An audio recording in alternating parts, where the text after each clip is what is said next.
times of contingencies such as kapag tayo ay may sakit, nandiyan ang sickness benefit. Kapag nagdalang tao ang isang kababaihan, nandiyan ang maternity benefit. Kapag nagkaroon tayo ng disability, nandiyan ang disability benefit. Kapag tayo ay tumanda na, wala ng kakayahan magtrabaho, nandiyan ang retirement benefit. Kapag naman tayo ay kinuha na ni Lord, nandiyan ang death and funeral. And our newest SSS benefit, following the new SS law, is the unemployment benefit.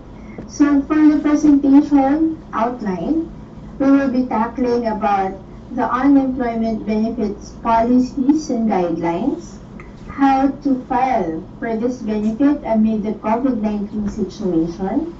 We will also be showing you the pro forma certification from DOLE and the online channels that we have right now.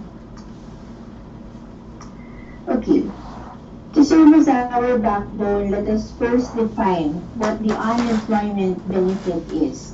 So it is a cash benefit granted to covered employees, including kasambahays and overseas Filipino workers or OFWs who are involuntarily separated from employment.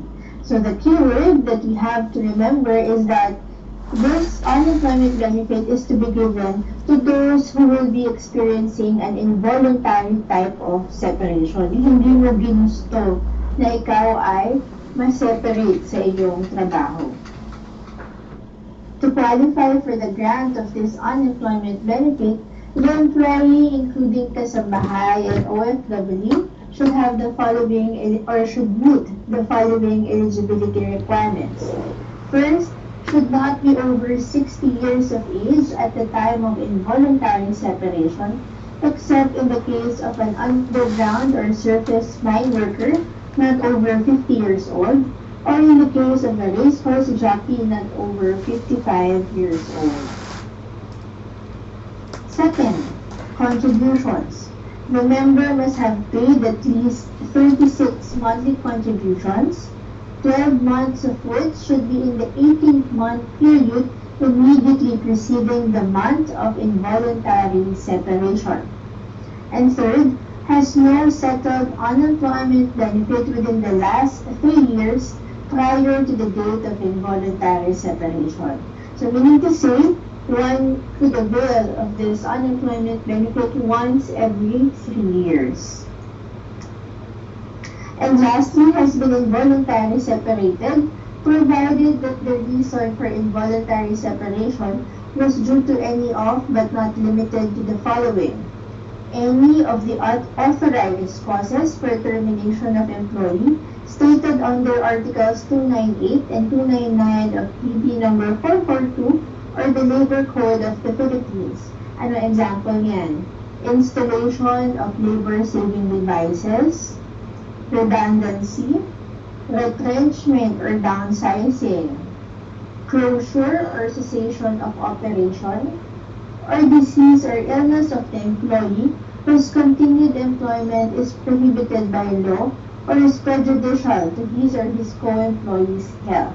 So kung nandiyan ang mga reasons kung bakit kayo natanggal sa inyong trabaho, you may qualify to apply for this unemployment benefit. Or kung hindi naman nandun sa letter A, pwede rin dito sa letter B na just causes stated also under Article 300 of the Labor Code of the Philippines. Serious insult by the employer or his representative on the honor and person of the employee, inhuman or unbearable treatment accorded the employee by the employer or his representative, commission of a crime or offense by the employer or his representative against the person of the employee or any of the immediate members of his or her family, and other causes analogous to any of the foregoing. So kung yan ang mga just causes, ang classification ng just causes, kanina letter A, authorized causes naman. So kung nandiyan ang mga reasons kung bakit kayo naging involuntarily separated from employment, so you will fall under the unemployment benefit. Or kapag ang company niyo ay nakaranas ng economic downturn, natural or human-induced calamities or disasters, and other analogous cases as may be determined by the Department of Labor and Employment or DOLE and SSS.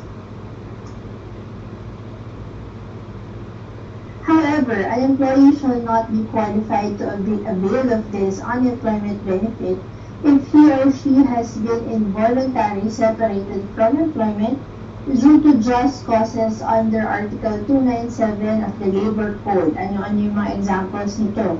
Kung ang employee natin ay nag-commit ng serious misconduct or nagkaroon ng willful disobedience to lawful orders, so hindi qualified yan or entitled for this unemployment benefit. Gross and habitual neglect of duties, fraud or willful breach of trust or loss of confidence, commission of a crime or offense, or analogous cases like abandonment, gross inefficiency, disloyalty, or conflict of interest or dishonesty.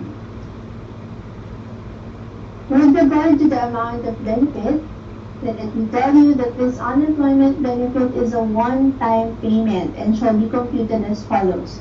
The unemployment benefit is equal to the average monthly salary credit, AMSC, times 50% times 2 months. Marami nagtatanong, paano ba kino-compute itong AMSC? So, to compute the AMSC, you have two ways, no? So, whichever will yield the higher benefit. So, first, the result obtained by dividing the sum of the last 60 monthly salary credits immediately preceding the semester of contingency by 60, or the result obtained by dividing the sum of all the monthly salary credits prior to the semester of contingency by the number of monthly contributions paid in the same period. So whichever of these two ways will yield the higher amount for the unemployment benefit, yun ang ating ibibigay na computation or na kaukulang amount of benefit sa ating member. Sample computation applying what we have learned in the previous slide. For instance, the AMSC is computed to be 16,000 pesos. So the unemployment benefit is equal to 16,000 times 50%, so that's 8,000 times 2 months. So it will give you the unemployment benefit amounting to 16,000 pesos. The prescriptive period of filing for the unemployment benefit is 1 year. So claims for this benefit shall be filed within 1 year from the date of involuntary separation. So kung ngayon po ay nakaranas kayo ng unemployment benefit at sa nakita nating eligibility requirement or criteria, ay sa tingin ninyo pasok kayo dito sa na maka-avail ng benefit na ito, don't be in a hurry, no? So take your time because you have 1 year to file, no? From the date of involuntary separation. Ngayon ay naka-modified enhanced quarantine tayo dito sa Metro Manila. So kung kayo ay naka-reside dito sa Metro Manila, huwag po kayo magmadaling lumabas dahil hindi talaga tayo pwedeng safety first muna tayo. So let's follow the rules on the modified enhanced community quarantine at mag-file na lang tayo once na na-lift na ito at pwede na tayong pumunta at magkaroon ng movement within Metro Manila. At sa mga areas natin nationwide, from Luzon to Mindanao, same rule applies. So you have 1 year to file for the unemployment benefit. So huwag na tayo magmadali. Maaaring muna gawin natin is ihanda yung mga documentary requirements na kakailanganin bilang support pag kayo ay nag-file ng unemployment benefit. So the documentary requirements will be discussed in a short while. With regard to the limitations, a covered employee who is involuntarily separated, as mentioned earlier, can only claim unemployment benefit once every 3 years, starting from the date of involuntary separation. In case of concurrence of 2 or more compensable contingencies within the same compensable period, so kung sa tingin natin ay qualified tayo to avail of 2 benefits ni SSS, only the higher benefit shall be paid. Or kung 3 benefit yan, the highest benefit shall be given to the member. Example, sickness benefit, qualified ka, unemployment benefit, qualified ka. So whichever benefit will yield the higher amount, yun yung ibibigay natin sa member. Remember that SSS does not give two benefits at the same time. So, one benefit at a time tayo, whichever will be more beneficial to our member. Third, for the following cases, the settled unemployment benefit shall be deducted, either in partial or full, from the future benefits of the member. Kung nagkaroon ng overlapping of benefits, and kapag when the involuntary separated employee,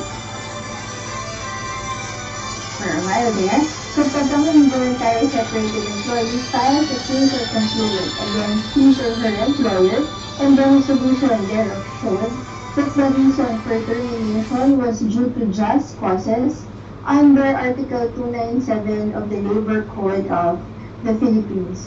Or second, yung case or complaint resulted to reinstatement of the involuntary separated employee with payment of back wages. So kung yan ang naging result ng inyong filed complaint, ay kailangan i-deduct natin either in partial or full ang natanggap ninyong unemployment benefit. Or letter C, when the filing, processing, or payment involves misrepresentation, fraud, or false claims, and when the employee is rehired or reemployed within the compensable period, the authority to deduct shall be affirmed by the member initially pa lang no onset and the unemployment benefit application.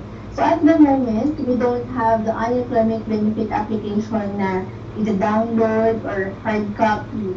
What we have is the system-generated unemployment benefit application. You are to get that once you file or submit the complete documentary requirements. So once you have submitted that, bibigyan kayo ng system-generated unemployment benefit application at doon may portion na kailangan yung pirmahan, no? Specifically this, the authority to deduct shall be affirmed by the employee rather, kapag nagkaroon ng mga or kapag kayo ay na-meet ninyo or na-experience ninyo itong mga sinasabi nating limitations like kayo ay na-rehire within the compensable period o kaya kayo ay na-reinstate sa inyong trabaho with the payment of back wages. So there, that's for the limitations. Meanwhile, with regard to the payment, the unemployment benefit shall be credited to the member's SSS UMID card and well as ATM. So kung ang inyong UMID card ay may functionality as ATM, pwede natin dyan i-credit ang inyong unemployment benefit or through the Union Bank of the Philippines Quick Card account. Hindi ito yung ina-apply ninyo sa mga Union Bank offices nationwide, no? Ito ay yung ina-apply ninyo sa Union Bank kiosks stationed sa SSS branches nationwide. So kung meron kayong UBP Quick Card, so pwede din natin dyan i-credit ang inyong unemployment benefit. And second, upon the implementation of the PESONet, payment of the unemployment benefit shall be made through the banks under the PESONet. The member has no UMID ATM card. So ano ang gagawin natin? The member has these following options. Either to apply for initial UMID ATM card, or if with UMID card already without ATM functionality, apply for the replacement of the card para mabigyan kayo ng may functionality na ATM. Or second, apply for UBP Quick Card at the UBP kiosk station at the selected SSS branches nationwide. Meanwhile, SSS has released an advisory within this quarantine period, I think that was around April if I'm not mistaken, that the capturing of the UMID ID is suspended following this enhanced community quarantine that we are having. So ngayon ay suspended muna yan, wala po muna tayong ongoing na UMID capturing, but please keep in touch. No, once we have resumed our operations with regard to that, we will be announcing that as well. So para makapagkuha na kayo ng UMID card kung gusto niyo yan, or kung gusto niyo naman ng UBP Quick Card. Okay, now on to the documentary requirements. Original copy and photocopy of any of the following primary ID cards or documents to be authenticated against original copy is required. So, on yung example niyan, UMID, Your SS card, ito yung color blue ka na SSS card. Alien Certificate of Registration, driver's license, firearm registration, or kung wala naman ng mga nabanggit na una, license to own and possess firearms, NBI clearance can be submitted as well, passport, permit to carry firearms outside of residence, postal ID, seafarer's identification and record book, and the voter's ID card. In the absence of any of the above-mentioned cards or documents, original and photocopy of any 2 ID cards, both with signature and at least one with photo, is to be submitted. Second, so you will be also needing to submit a certification establishing the nature and date of involuntary separation, which the member can obtain from DOLE through its regional offices and through the Philippine Overseas Labor Offices or POLO with any of the following attachments, whichever is applicable: notice of termination from employer or the affidavit of termination of employment. And lastly, any of the following: the UMID card enrolled as ATM or UBP Quick Card or bank statement certificate with name of member, savings account number, bank branch, and address na accredited under the PESONet.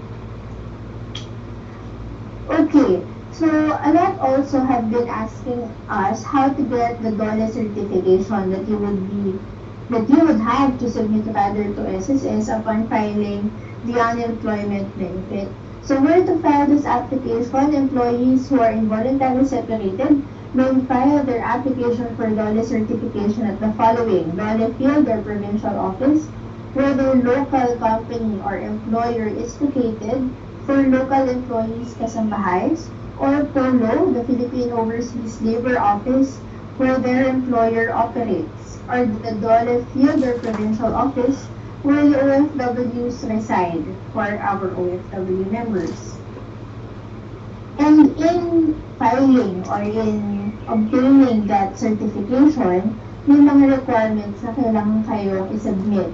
So applicants shall be required to bring at least one valid ID, and any of the following as the case may be: copy of notice of termination of employment issued by the employer.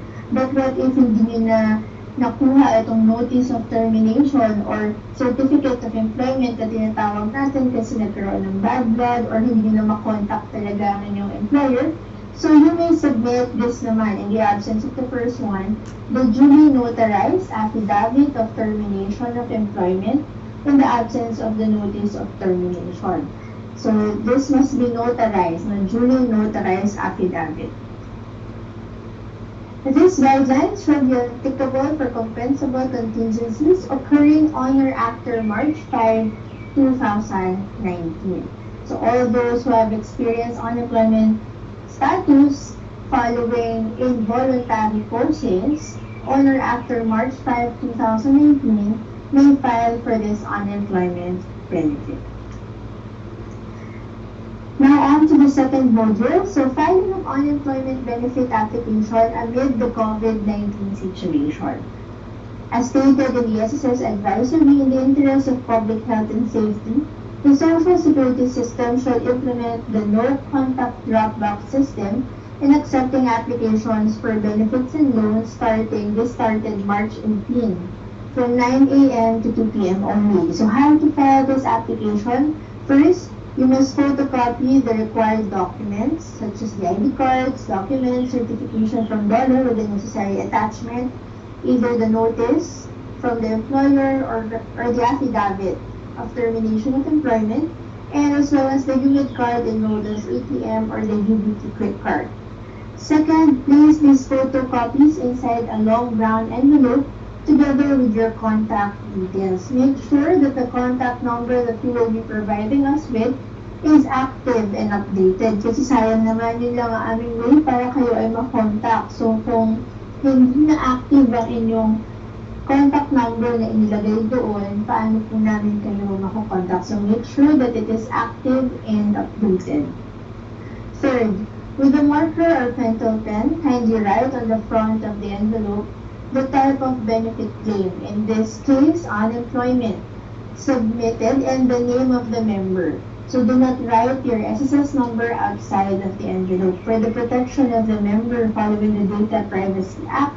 So do not put your SSS number outside of the envelope, just the type of benefit that you are submitting or applying for, as well as the name of the member.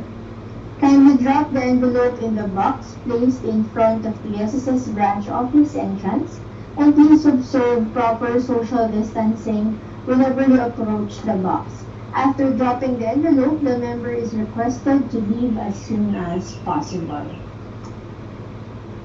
A designated SSS staff shall bring in the box periodically to retrieve the submitted documents and review and process them accordingly.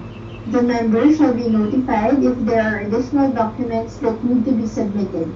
This may take a few days depending on the volume of applications received.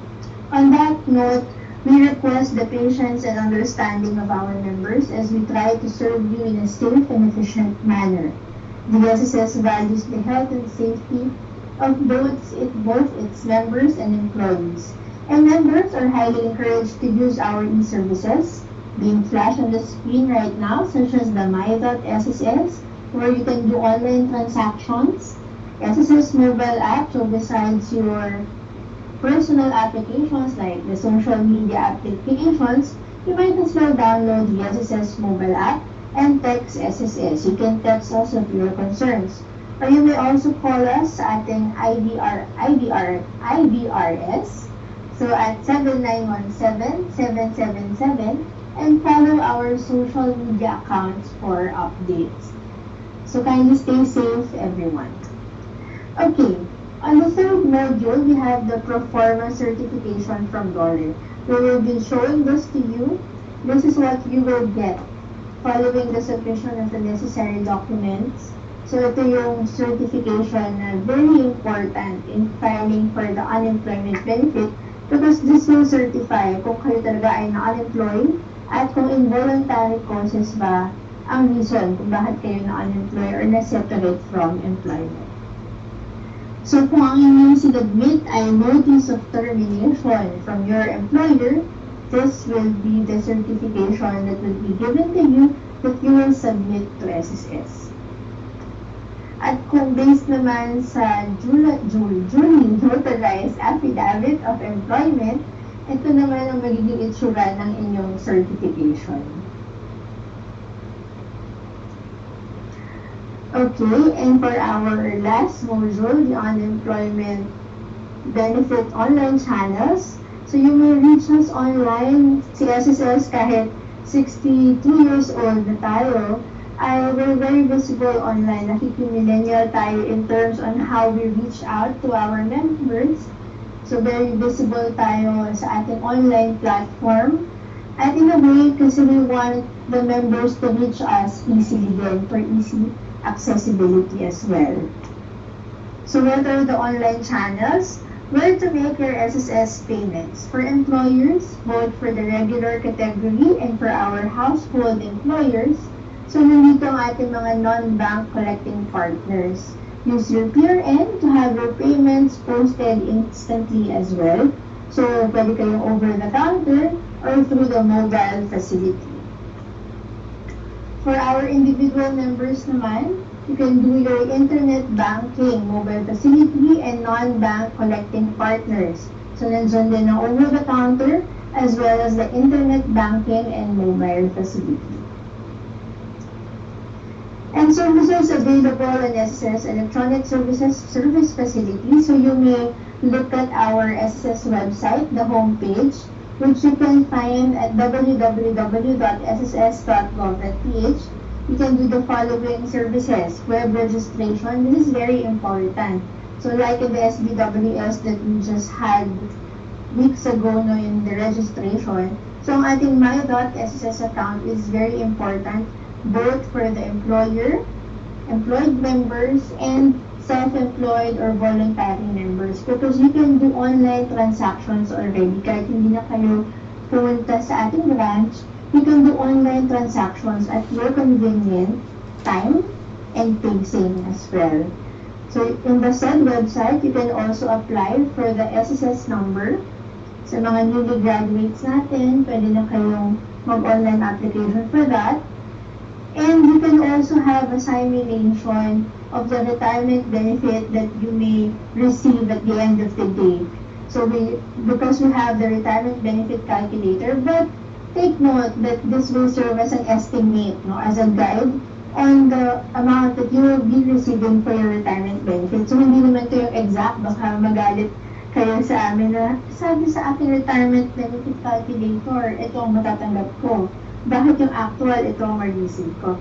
So please remember that the retirement benefit calculator will serve as your guide for estimates as to the amount of benefit that you can receive upon filing for your retirement application. And in this said website, you can also look for the branch directory. Ano ba yung pinakamalapit na SSS branch sa akin?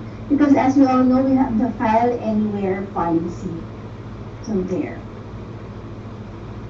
So in the website, under the My.SSS member account, ito naman yung mga services na available.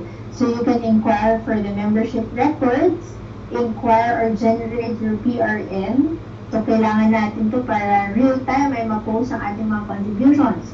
Application for salary loan, submission of maternity notification, especially for those who are heavily pregnant already. You don't have to go to the branch if you're an individual member like a self-employed or voluntary member. So you may just submit it online, the notification. The bank enrollment, the pension fund enrollment, the submission of retirement claim application, simulated retirement calculator, flexi fund enrollment, updating of contact information, like the contact number, the address. So yan yung mga pwede natin palitan or update using our My.SSS account. But not all details can be updated through online means. For instance, kayo ay nagpalit ng status, no, from single to married. So hindi pwede natin i-file yan online. Kailangan over-the-counter yan together with the supporting documents. But if you will just change your contact number, your address, so pwede natin gawin yan through the My.SSS member account. You can also do your online payment through the management and the change of password.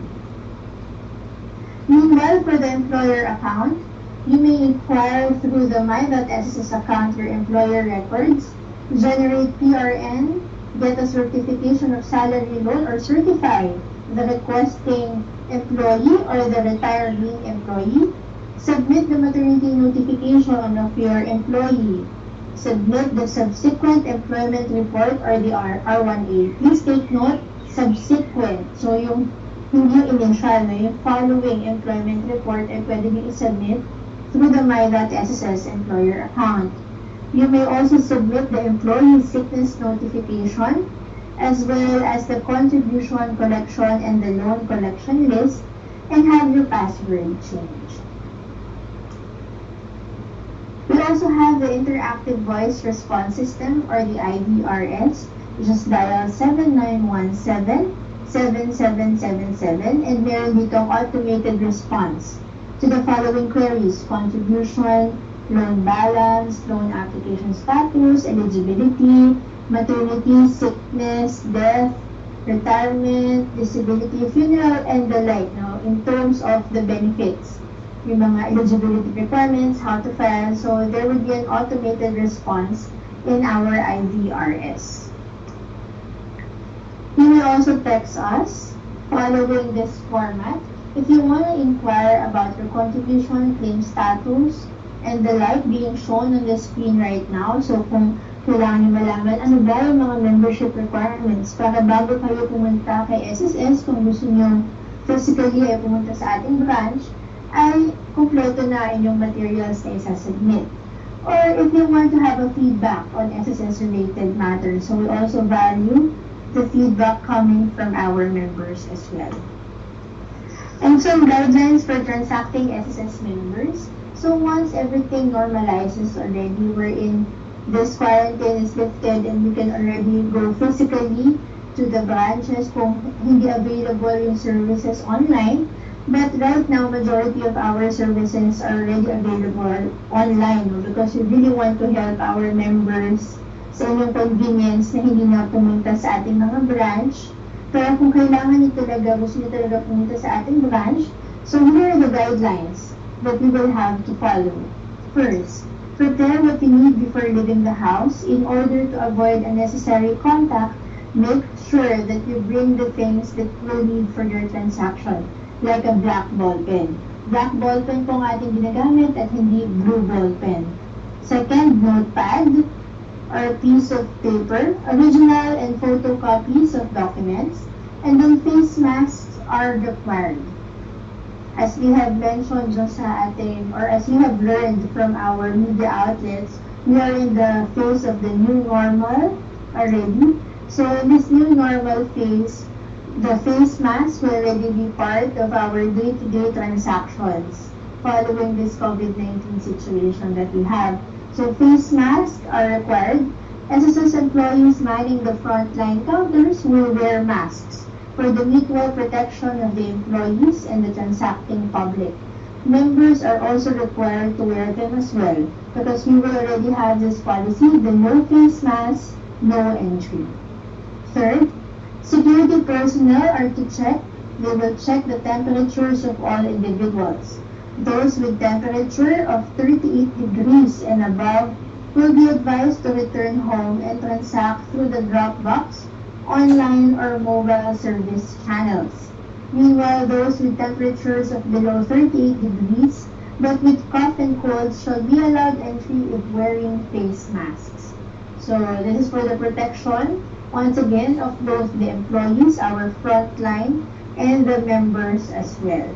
Fill out the health declaration slip, so all transacting members or visitors will be required to accomplish a health declaration slip upon entry for the purpose of contact tracing. We have seen that this contact tracing is very important.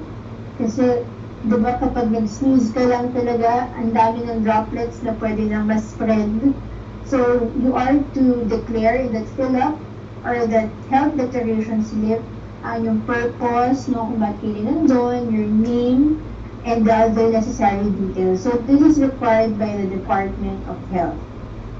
Next, you are to practice frequent sanitation, both employees and the members. All transacting members, so shall bring an alcohol-based hand sanitizer whenever you leave the house and use it especially after touching door handles, tables, and other surfaces. So the face mask and this alcohol-based hand sanitizer, it will really be a part of our daily lives in the new normal phase that we have right now.